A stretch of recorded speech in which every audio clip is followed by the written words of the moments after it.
Malien Dembe Folino Malikono Malikoka, l'empereur Hachimi Koïta. Bravo, force armée malienne, bravo, autorité malienne. Coup d'État confirmera, déjà Burkina Faso c'est confirmé. Donc on a un date au détail là. Bega vilo partagé, coup d'État in kera kada kunjumenga. A kera kada kunjumen yere ka beta do. Muna coup d'État kera. Dami bala muna kera coup d'état nana muna musababu wulana a détail be vidéo ga partager amena détail be di mogoma 600 ça détail be tous les détails quoi nana chodi depuis A à Z amba be barachi ramade to ga peuple ko dro wallahi ni to ga peuple ko et puis coup d'état ga ga leçon di Mali re autorité ma Mali ka ku ka do ka fo ni ga peuple bladro ga peuple kungle la laje. Donc, alhamdoulilah, on a autorité. Hachimi ko malien ko mi ko ale ko choix retale la. Malien ko mi ale Hachimi ko. Donc, alhamdoulilah, ala ya on be nyamo nyuma ami ala tanu ka barka da. Amena, dami ba ele jonye folo. Anana chori fangala. Ni ko en kera chori. A détail be ay partager que ame fega do faut 3000 4000 kono. On a partagé que. Dami ba jonye a renversé bi. Amena ndo lieutenant-colonel, allez maye à Kokadi, Burkina Faso Yokojugu. Modo homme de terrain edu.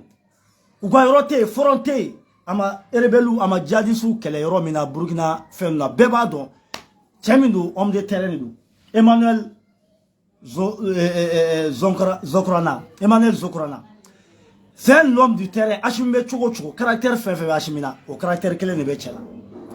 Marc Christian Rock Marc Christian ore amine ka datuku o ya amine chukuri parce que on nana ko politique ta chuko be Marc Christian ga tabolo yi abme jemina donc français de Marc Christian Kabore mine ka am chemine ka do kasula ko parce que kuna ma amine ka na coup d'état kala donc o Marc Christian Kabore abina fangala domi Marc ni français de kun bolo be nyogomolo mais a commencé ka français ka sirabla wakati mina katani rishuye ka foka be tabolo fale Francia Janfa, mais il y a un Francica do Janfa la Francica blaflo. Francia blagan Emmanuel Zokrona nemine. Kobe fait coup d'état la Francis service à renseignement ou qu'on a fait nous besro. Ou à sera prélé nous comme Marc Christian Kabore Kamine. Un vidéo partagé. Quoi un détail bébé n'a dit ça qu'à Taoudo phobie coup d'état qui era chuko chuko. Ama détail bébé. C'est ça. Donc Emmanuel Zokrona. Allez maintenant Marc Christian Kabore fait ni français ga janfa parce que français il a kuna mani et puis moi do akadi officier be ali les jeunes officiers sur fin no akadi duguma mo be parce que homme de terrain donc on y a mené français a ici ça Marc Christian Kabore ou sirabla o est français ga sirabla peu on est français sinon là-bas il a Marc Christian Kabore coup d'état mgra la français la kala français de damiba blaka coup d'état que Marc Christian Kabore là. Parce que Marc Bana français là-bas na français akilna attrapement fo français ma nation jeune ni européenne là beya ka fani français akilna kunte clé et puis akilna mumala oye ka taille de choua côté là akilna kunte français akilna donc français we dominer we a blaga dominer ko bla coup d'état ke mais we coup d'état ke la bla no e dami bay français ro la be ka coup d'état ke Marc Christian Kabore la ka la tra Europe Marc Christian Kabore ka dami ba labe ka fabriquer ka coup d'état ko la ko mene ama ko wi détail bébé dit mo on a pressé amba betenten 600 ça a oklo ne histoire une belle na nya force ça donc Marc Christian Kabore c'est ça dami ba o mena coup d'état ke ayo mene dami ba français ka pion français de abla jouer là français de abla coup d'état là. Donc, auquel est ça, officier ou nous diara, ou go tient là, que ça comme un restaurant, on a choisi de me coup d'état, ne bouloyer choisi, ne nana, mais on a coup d'état, a ben à nia éclé. Il can au blanc. Choisi ya faina, officier ya faina. Donc, tiens là, et vous me fera coup d'état, Mickey. Y'a no coup d'état, et tiens, près de me la coup d'état, un bé choisi, un bé coup d'état clé, ne m'a fait qu'à coup d'état. À la guerre, il can blanc. Choisi ya une affaire, car la yaga chebla. Parce que jamana mago bala Burkina be terrorisme kela de kono parce que Burkina be kela terrorisme na janfado Blaise dabe Blaise be fanga la Blaise ye kolonjugu mi se an ka jamana kɔnɔ ka terroristes ni rebelles formés k'olu Mali frontière k'olu jabala ye o bali kelen de seginna a bɛ komi Gemaloni n'i y'a ci kogo la a bɛ segin i yɛrɛ ma o kelen de seginna ka na Burukina wallahi billahi o kelen de seginna ka na Burukina bon k'a b'o don depuis Blaise bɛ yen Joyi lieutenant colonel Emmanuel Zokorana a bɛ kɛlɛ kɔnɔ o frontière an ka frontière la wo tɛ yen ani Burukina cɛ ma jɔyɔrɔ min c'est un homme de terrain donc a ɲinina Damiba fɛ k'a ka cɛ bila a ko non k'a t'a bila e Surasi de nin ye Surasi e na coup d'état kelen min ale tun bɛ fɛ k'o de kɛ donc aw bɛɛ hakilina kan ka kɛ kelen ne bolo olu bɛɛ ko kelen mais cɛ ko k'a t'a bila parce que a b'a dɔn a sirannen don an ɲɛ Faransi ko k'a kana cɛ bila bon a y'a ye attaque kɛra Burukina ni Mali frontière la dugu bɛ ci mɔgɔ 300 mɔgɔ 400 Burukina bɛɛ yɛrɛ nisɔngoyara parce que Burukina bɛɛ Damiba ta mun kama Damiba kelen ka coup d'état kɛ o y'a supporter mun kama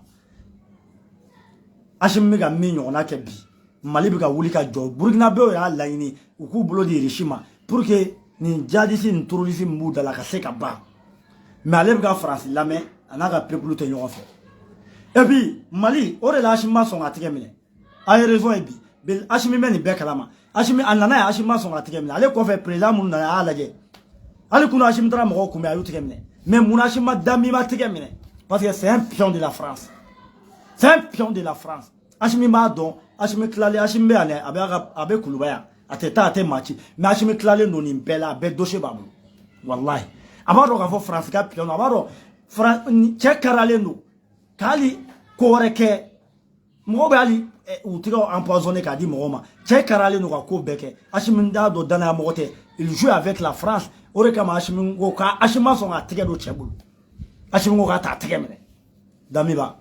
Sinon, allez quoi faire? Hachimi bana John Tikem. Parce que Hachimi baro France ka fabrication française do France ka mo la benelu pour déstabiliser France ni mo mo me kala ali kosa na Bazoum e che wole Niger. Damiba wole. Bazoum ya wole ko ta accord ke ani Bazoum che be yayi a image. Anga ima courant ka ma me continue.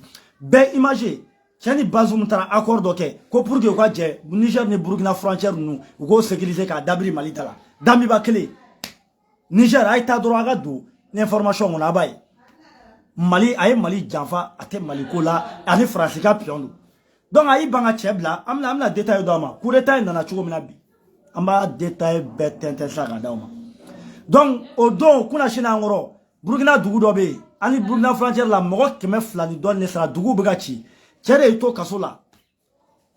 Lieutenant colonel Emmanuel Zokorana. A ito kasola a électrique.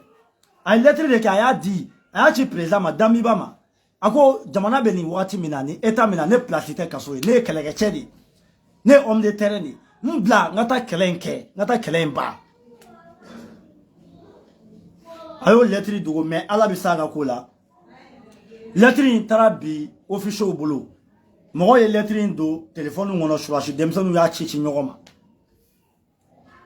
bo ya ye bi chen joro mi mala Damiba ye kelekela ala laje dro aya formu yere laje ay Damiba formu yere laje Damiba ye Surasi nasu aya formu laje dro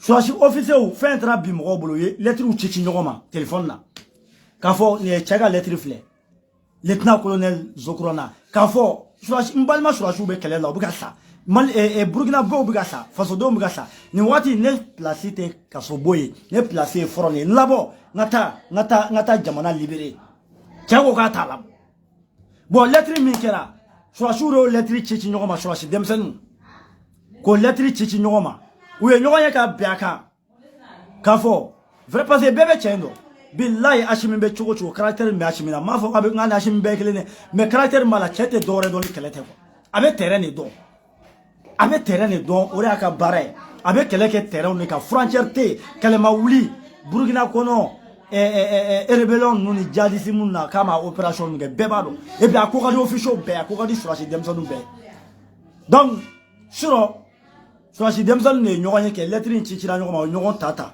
nyogon fara nyogonga donc a foko be che libéré ou be che libéré ou ba ke président ale ku yanga coup d'état ngani yata ale buna coup d'état ke folo coup d'état ke échec ka marque orokto yo asro Damiba na coup d'état ke folo ale ya hakila ta coup d'état ke ko Burkina tagabolo mandai donc français tienne nga blala marque nege ka bla ya nege bla ora kala ka nimisa parce que oli français kala ka fanyo français sur la ka damiba bla kana coup d'état ke marque orok la marque orok milane damiba aturashi nyogo ne a banga labla a banga labo kasula mo mina coup d'état ke o masega ke o minela et nana o coup d'état kelenge na kila ka ngola a banga labla donc je suis demson fait gros problème tenna c'est ça ou beta o be che libéré il sera avec vous président chef de police ou beta ou est marfa ou armun luruta ou fera la nyonga fajri fait quand on parce que quand on damiba est logé no quand on nouvelle membre quand clair no parti sabadi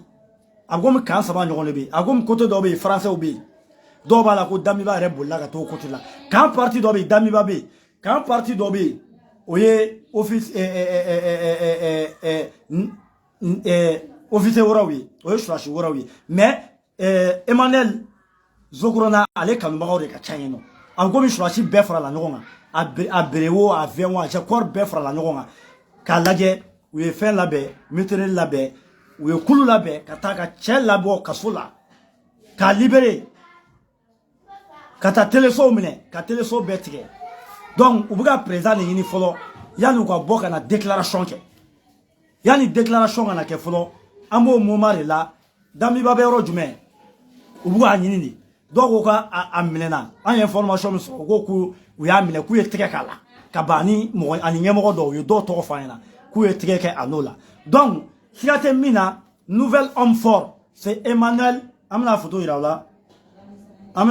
u la sisan le nouveau homme fort du Burkina Faso Emmanuel Zokrona lieutenant-colonel Emmanuel Zokrona celui le nouveau homme fort de Burkina Faso l'ère actuelle parce que nous là k'a fɔ k'u b'ale de libérer parce que o b'a dɔn o cɛ tagabolo min b'a bolo bi n'a bilala a bɛ muruti ale ka hakilina ni Faransi ta tɛ kelen dɛ parce que ale ka kɛlɛ kun ye Faransi de y'a minɛ Faransi de yɔrɔ bila k'a minɛ parce que Faransi bɛ hakilina min ta ka Burkina don a kɔnɔ o hakilina man d'a ye hali base français minnu bɛ Burkina a b'a contre la o de la Assimi y'a dɔn k'a fɔ cɛ in Faransi ka pion don a nana yan ka ko bɛɛ kɛ Assimi ma sɔn k'a bolo minɛ a y'a bisimila a taara o kɔfɛ a taara Niger ani Bazoum jɛra ka janfa kɛ complot contre le Mali ka complot kɛ Mali kama k'a fɔ ko ale ni Bazoum dɔrɔn u k'u ka secteur ni u k'o fɛ u ka Mali tɔ to a yɛrɛ ye wa terrorisme bɛ ka filtrer ni yɔrɔ fɛn fɛn ka don Mali kɔnɔ bi Niger ni Burkina Tchad faralen no a kan ala cɛw cɛ donna janfa la Mali kɔnɔ billahi cɛw cɛ ko k'i bɛ taa janfa la Mali contre ala b'i malo damiba bi ale ka ko ale ka fanga yan ala y'a latigɛ ale ka fanga ka ba Burkina bi Burkina bɛɛ bɛ ka sa cɛ nana surasi don fɛn tɛ ka bɔ a la surasi yɛrɛ de ni cɛ na surasi bɛ ka sa surasi yɛrɛ b'a dɔn u ni ala cɛ Emmanuel Zokrona Zokrona na tɔgɔ in ka gɛlɛn t'a dɔn mɔgɔ si tɔgɔ de don donc o de bɛ se k'u ka affaire kɛ surasiw bɛɛ bi b'a dɔn ni ne na fanga la kɛlɛ in u bɛ ko min na u bɛ se ka ɲɛ sɔrɔ a la donc u bɛɛ taara fara cɛ kan sisan ale de b'u ɲɛfɛ mais u bɛn'u ka ko kɛ cogo di déclaration bɛna kɛ cogo di ko tɔw bɛna kɛ cogo di n b'a dɔn o b'o labɛn de la mais ale kɔni libéré la ka ban depuis fajiri u taara kasobon Dakari k'a libéré k'a bila u ɲɛma donc opération tɔw bɛ sen na Ouaga kɔnɔ bi sira bɛɛ minɛnen don yɔrɔ bɛɛ minɛ u ye téléso minɛ u ye baarayɔrɔbaw bɛɛ minɛ bitigi baarayɔrɔbaw bɛɛ datugulen don bitigi misɛnmisɛnninw de dayɛlɛnnen don minnu bɛ i n'a fɔ carré kɔnɔ bitigi sinon fɛn bɛɛ jɔra an bɛ nin waati ma kɔnɔ fo ka se wulafɛla ma ni déclaration minnu kɛra ko kɔnɔ mɔgɔw bɛna u tagabolo ye Burkina population bɛ ka exiger bi u bɔlen don nisɔndiyalen don k'a fɔ u bɛ Mali kɔ et puis u bɛ fɛ baara min bɛna daminɛ Burkina u ka surasiw bɛna baara min daminɛ u ni Rusiw k'u bolo di ɲɔgɔn ma u b'a dɔn o de bɛ se ka Burkina bɔ bolo la donc nin kun ye détail dɔ ye coup d'état in kan mɔgɔ min b'a ɲɛfɛ ani o ko bɛ cogo min na donc aw den ka balimakɛ Demangele Jawara Mali ala ka barika don Mali la vive Mali vive le peuple malien patrie ou la mort nous vaincrons Burkina ni Mali ala k'an bɛɛ kelen ma fanga kura mun nana ala ka hakilinaw kɛ kelen an ka jɛ ka kɛlɛ kɛ an ka frontière la ka Sahara lakana merci à toutes et à tous